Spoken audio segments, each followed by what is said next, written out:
Good evening, ladies and gentlemen, and welcome to Liberal Hall. My name is Esmat Zirak. I'm one of the assistant curators here at this museum. At this time, I ask that you kindly disable your phones and other devices, please. Our speaker this evening is Mr. Scott Wyatt, who is the current president of Southern Utah University. He served as the president of Snow College from 2007 till 2013.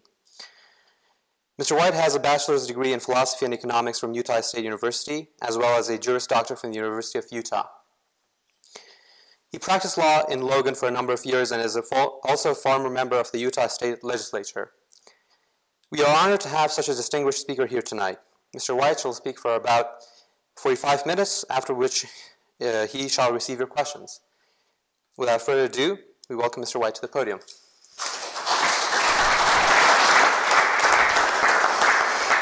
So I've been in Salt Lake this week working with the legislature to remind them how important education funding is. And I'm reminded that what a more pleasant drive it is from Salt Lake to Sanpete than Salt Lake to Iron County. It's a bit shorter. Anyway, I'm very honored to be here and grateful for this chance to visit with you. Set that aside. We're going to talk tonight about two separate subjects, either of which could consume hours, weeks, months, years of discussion. The first, of course, is American slavery. America did not invent slavery. It's been in existence forever. But the slavery that was in America is a bit unique in that it was racial slavery, where one class became the property of another class. The second topic is Mormon polygamy. And the Mormons didn't invent polygamy. It's existed from the beginning till through all time and still exists in the world today. But these two topics merged, both in time and space and energy, back in the 1850s. And so let's build up to the moment at which they actually merged, and I'm just going to back up a couple years. Rather than take this long history of either of these topics, we're just going to talk about the intersection of these two topics.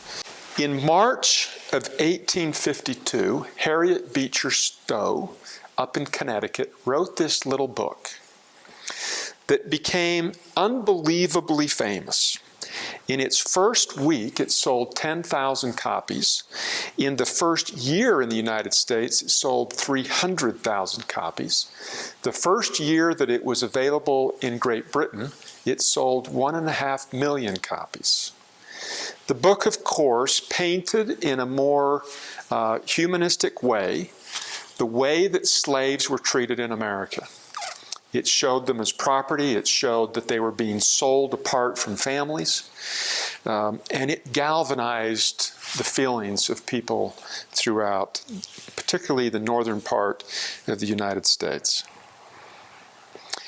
To sell 300,000 in the first year with only about 25 million Americans, divide that out by households, that's a lot of books. Well, there's a second thing that occurred, and this is less than 2 months later, and that is that Orson Pratt, out in the Utah Territory, made public announcement of the plurality of wives. And so the Mormons had been practicing plural marriage back at least till as early as 1835, 3 years after the church had been organized. But it had been a secret practice until they moved to the Utah Territory, where it became open to those that lived there. But in 1852, August, it was announced to the world. Had an enormous impact on the way people saw the Mormons. These two things moving along kind of together. And then in January of 1854, got to get my directions right,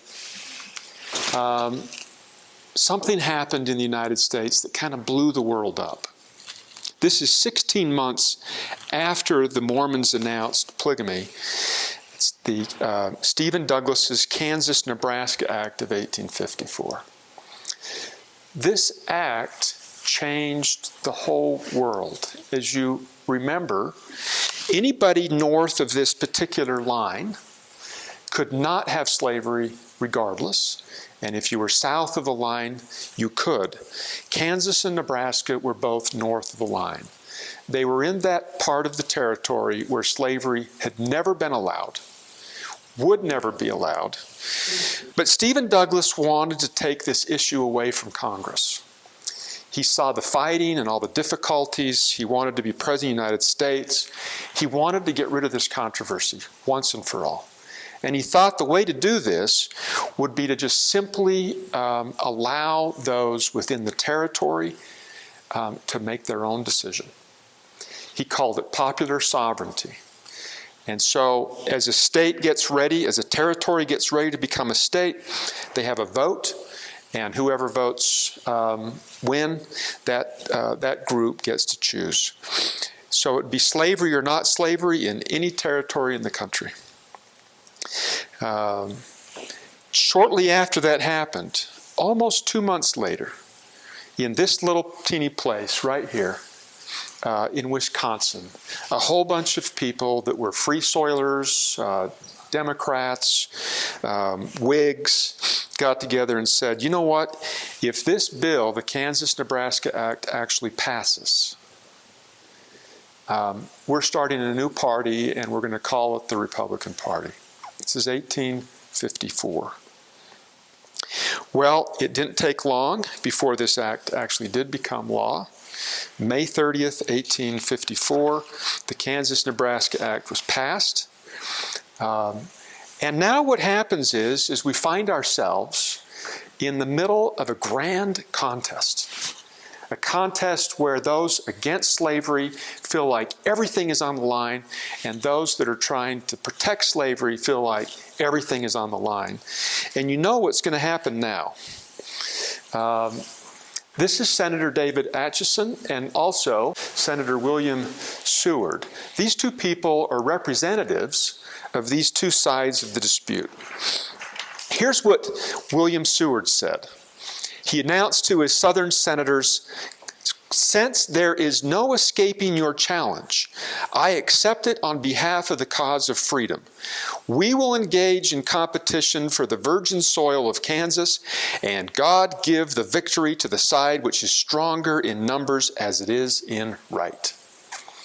So since it's popular sovereignty, since each territory gets to decide, since now the territory of Kansas is formed, and it's now we've got to figure out who's going to win the votes, we are going to flood Kansas with anti-slavery people. And from the South, David Atchison of Missouri wrote, "We are playing for a mighty stake. The game must be played boldly. If we win, we carry slavery to the Pacific Ocean. If we fail, we lose Missouri, Arkansas, Texas, and all the territories." And this was a huge threat to them, because if you can't expand it, then it starts to die. And you all know what happened. It was a very difficult period of time. Bleeding Kansas is what we called this time. And all these people are merging. The Missouri ruffians, who come across the border in numbers greater than those from New England, were ahead of the game. Part of what's so interesting about this piece of the story is this. This is what Atchison told Jefferson Davis. Quote, "We are organizing. We will be compelled to shoot, burn, and hang, but the thing will be over soon. We intend to Mormonize the abolitionists." Where does that come from? Just 15 years ago, they had shot, burned, and hung the Mormons until they drove them out of Missouri.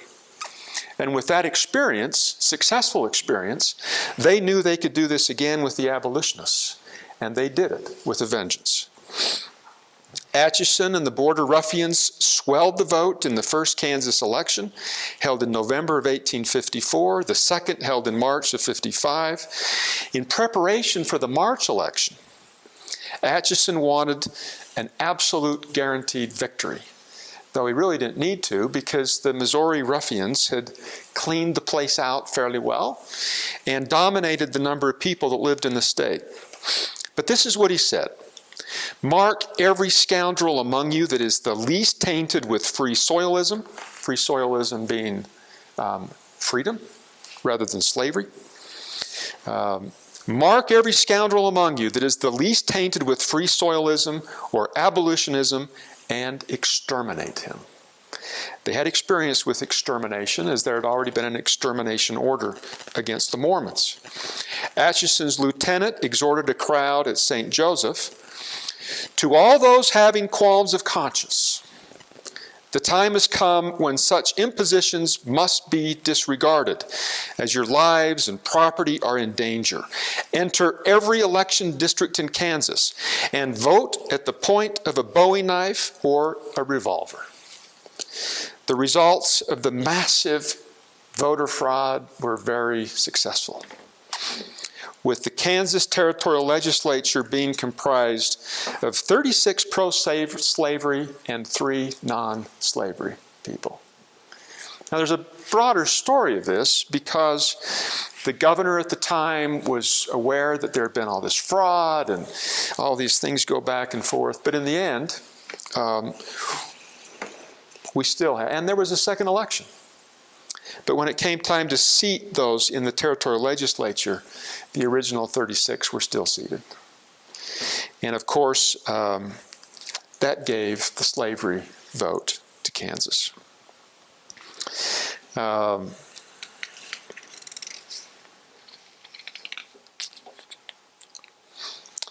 right.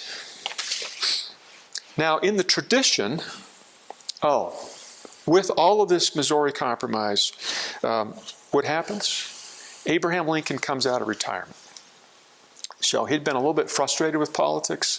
Things hadn't worked exactly the way he'd hoped. I find the billboards and all this talk about failed, and then finally succeed, that really doesn't paint an accurate picture of Abraham Lincoln. Lincoln really succeeded with a few setbacks here and there, and then succeeded big. But if you actually go back and look at how many elections he won versus how many he lost, all of his other successes in life, he was an enormously successful person. But there came a time that he got frustrated with politics and decided that he was going to hang up and go back home and practice law and just devote all of his energies. And he sat there until the passage of the Kansas-Nebraska Act. And when that occurred, he came out. He came out very, very frustrated. And he starts attacking Douglas.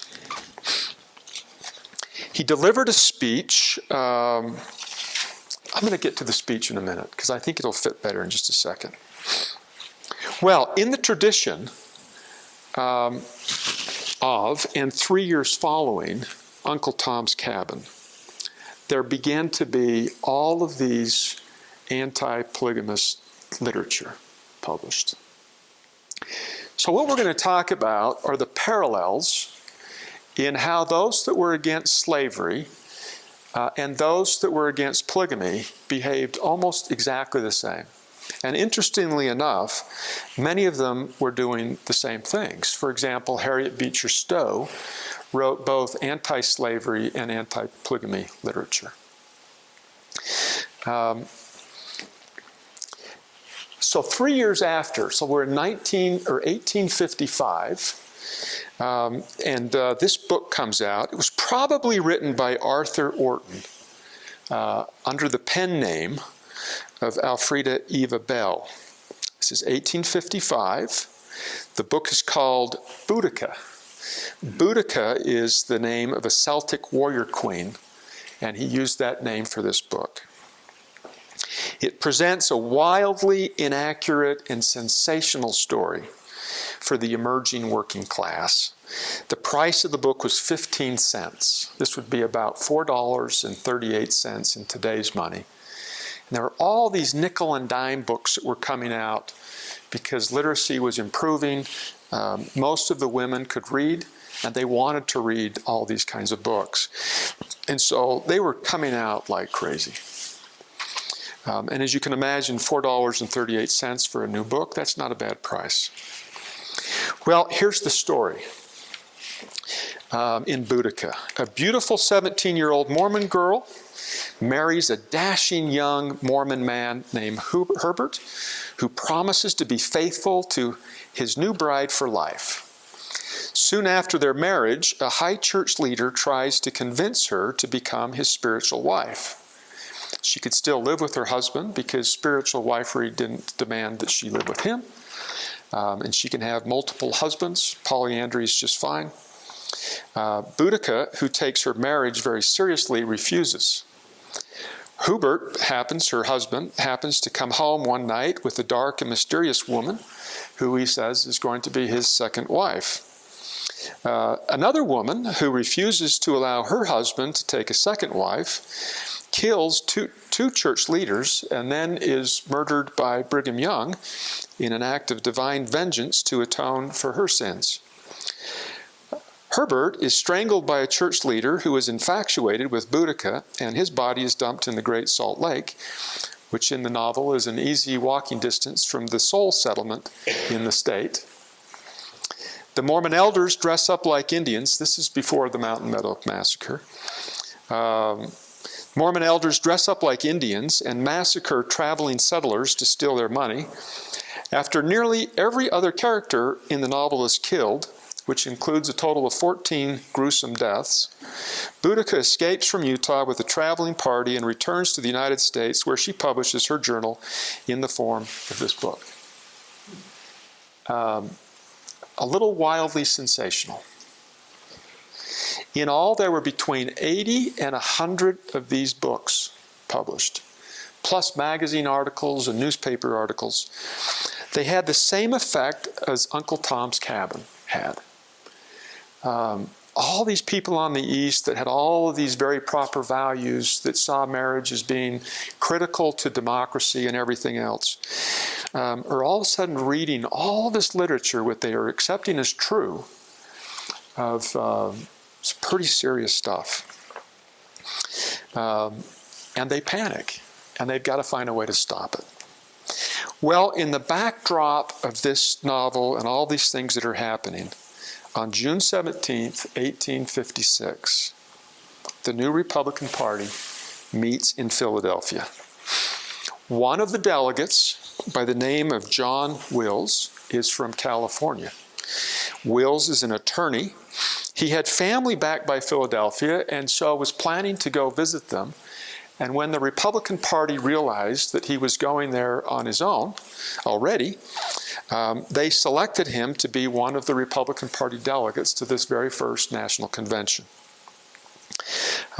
They travel down around through Panama because that was the fastest route to get there. By the time they arrive on the ship, he discovers that he's now the chairman of the California delegation. And as the chairman, he's put on some committees in Philadelphia and ends up being asked to be the drafter of a statement on slavery for the Republican Party platform. And as he's walking around Philadelphia, Chestnut Street, it dawns on him that he can make a stronger point on slavery if he includes polygamy in the same phrase. And so he invents, without having been asked by anybody, he invents a phrase, twin relics of barbarism. And in the first platform, we find that the Republican Party is devoted to eradicating from the territories the twin relics of barbarism, polygamy, and slavery. Polygamy comes first, slavery second. Now, when we get into the debate in the Republican Party about this language, there was a significant group who said, we don't need the word polygamy because everyone knows that polygamy is a subset of slavery. And so the debate occurred. But he thought it's a stronger phrase and had enough support, and ultimately it ended up being adopted exactly as he had written it. And it goes, resolved, that the Constitution confers upon Congress sovereign power over the territories of the United States for their government, and that in the exercise of this power, it is both the right and the duty of Congress to prohibit in the territories those twin relics of barbarism, polygamy, and slavery. Okay, we have now married, if I can use that phrase, we've now married polygamy and slavery in the United States. The literary campaign that was started with Boudica, as I mentioned, between 80 and 100 books, really goes crazy. Let me read you a few of these books, or mention a few of these books. Elfrida Bell in Mormonism Unveiled claimed that Mormon men bought and sold women. Maria Ward in Female Life Among the Mormons claimed that the surveillance in Utah was as cruel and remorseless as the bloodhounds who tracked runaway slaves. Meta Victor in Mormon Wives wrote, "Repulsive as slavery appears to us, we can but deem polygamy a thing more loathsome and poisonous to social and political purity."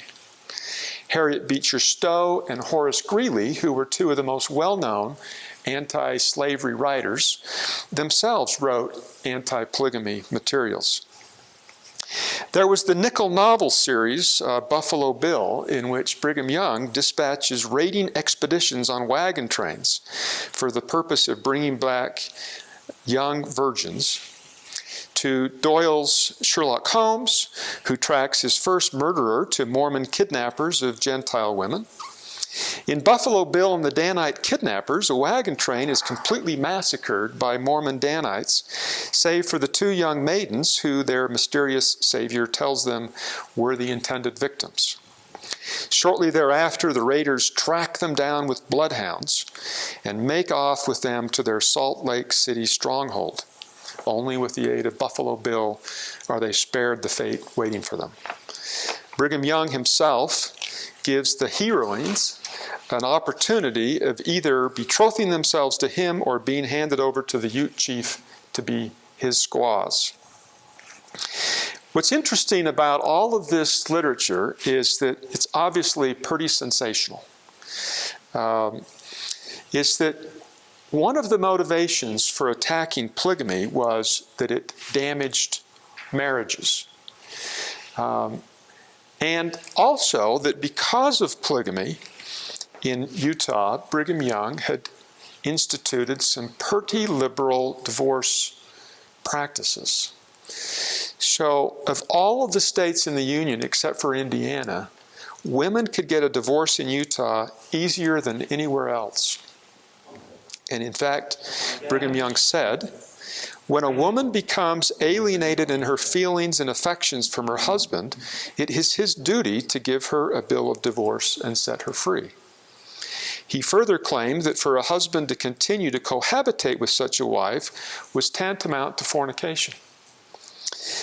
And so those policies and practices and state laws were extremely liberal in granting divorces. Brigham Young himself granted 1,645 divorces during the time that he was a leader. And so the anti-polygamists were saying, this is kind of a side note, but I think it illustrates an interesting point. They were saying on the one hand that polygamy is tantamount to slavery because the women were being kidnapped, captured, held against their will, not able to escape. And on the other hand, it's destroying marriage because divorces are far too liberal. Look at all of these people that are getting divorces. And nobody really drew the connection that obviously these women weren't being held as slaves because Brigham Young was giving them divorces faster than any other state, save perhaps Indiana. Well, how successful was this literary campaign? It would be difficult to know exactly the cause and effect that this literary campaign had, except that when you look at congressional speeches, public lectures, newspapers, editorials, sermons, and other novels that came after this first wave, they all followed the exact same tone. They used the same language, same tone, emotive style. The cadence was all very, very similar. So it seems like it had an enormous impact.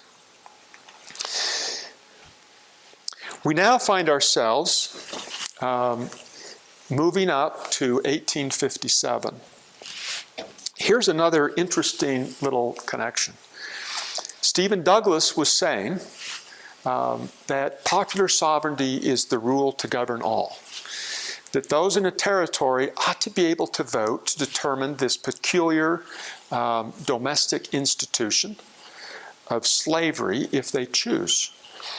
And in a speech that Lincoln gave on the Dred Scott decision, he criticized Douglas by saying, "If the people of Utah shall peacefully form a state constitution, tolerating polygamy, will the democracy admit them into the Union? There is nothing in the United States Constitution or law against polygamy. And why is it not a part of the judge's sacred right of self-government for that people to have it, or rather to keep it if they choose?"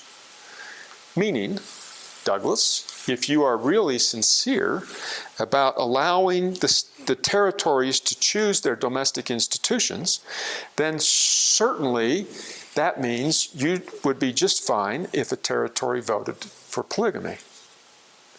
Well, Douglas wasn't okay with them voting for polygamy, and neither was Abraham Lincoln. But it showed that the interplay of these two topics together and actually damaged Douglas's popular sovereignty.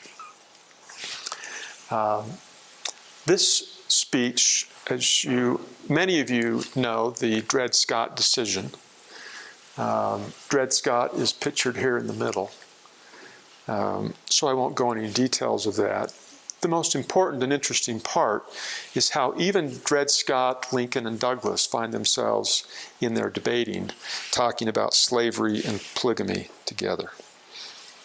Well, in 1857,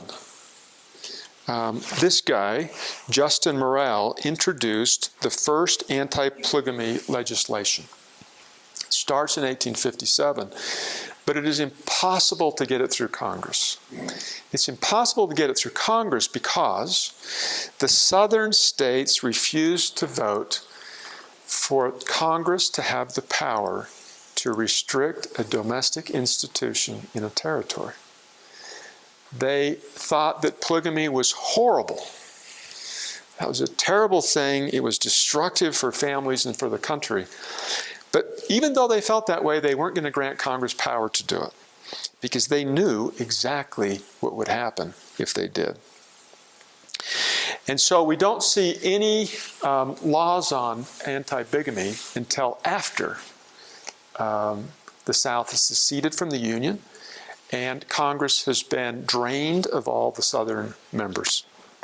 And then it goes through easy as can be. This is Morrell's speech, his first speech on anti-polygamy. You'll find this interesting. In 1857, in one of his first and most important anti-polygamy speeches, Morrell stressed that the question of the Mormons' peculiar institution, quote, seemed to acquire greater gravity in each successive year, end quote. He connected the issue of polygamy to that of slavery in overt and implicit ways, arguing, among other things, that the Mormons in Utah, quote again, who believe that bondage and polygamy are Bible doctrines, close quote, not only had imported black servants and enslaved Indians, but had also reduced white women to the level of beasts, quote, making women no longer an equal to man, and man the tyrant, degrading her to the level of a mere animal. So the quotes are from his speech. The broader text is from a dissertation written by a woman by the name of Sarah Berenger Gordon, who, in reading all of the texts, points out and summarizes how inflammatory his speech was. I don't know that there were a whole lot of Mormons who imported black slaves and had enslaved Indians and those kinds of things. But wow, talk about sensational discussion. And all of that seemed to flow from these novels and such that had already been written. Well, less than 2 months after the Morrill Act was effective, within 2 months, Lincoln announces the Emancipation Proclamation. He announces it, let's see, so the Morrill Act became effective in July. Lincoln announces the Emancipation Proclamation in September, and then it became effective January 1st, 1863. Anti-democratic. Now, this flag is the flag that would have flown at the time of the Gettysburg battle. Lincoln argued that democracy would be destroyed by slavery. The fact that one group in a society built on self-governance could vote out the power to self-govern of a subset of that people would have ultimately the effect of completely destroying self-governance and democracy. The polygamists argued the same thing in a slightly different way. They argued that the tyrannical husband, who had a slave or slaves for wives, would be unfit to participate in any reasoned debate or to vote because they would always be trying to replicate the tyrannical policies of their home into the political arena. So the arguments were slightly different, but both of them had the exact same argument, that this was destructive of this democratic issue. So it wasn't just that polygamy was wrong, it was that polygamy was going to destroy democracy. And lastly, in terms of looking at these analogies, once we get through all of this, the Civil War is over, and the Northern radical Republicans try to restructure the South, which didn't work all so well. But Congress tried to restructure Utah in some of the same exact techniques. They took away voting rights, they required them to swear to loyalty oaths, expanded federal jurisdiction for the federal courts. And so in some respects, Reconstruction was done following all the same patterns. And so what we see is that these two things were going on at the same time. They were both inflamed by popular literature. They both were seen to be subsets of slavery. By the way, by the time we get to the Republican platform of 1860, when Lincoln was running for president, the phrase "twin relics of barbarism" was removed. I assume because by that time those that felt that polygamy was a subset of slavery had won. So it just talked about slavery. The literary campaign and all these different things flowed together. Anyway, so there you go. It's interesting how two topics that for most of my life I thought were totally unrelated, the Republicans brought them together. And those people who were anti-slavery were pushing in the same ways anti-polygamy. This was not all that long ago. So my dad's grandfather, or my grandfather's dad, either one, was both alive at the time of slavery and had plural wives.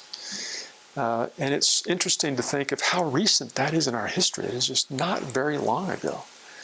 We're not reaching back very far. Anyway, there you go.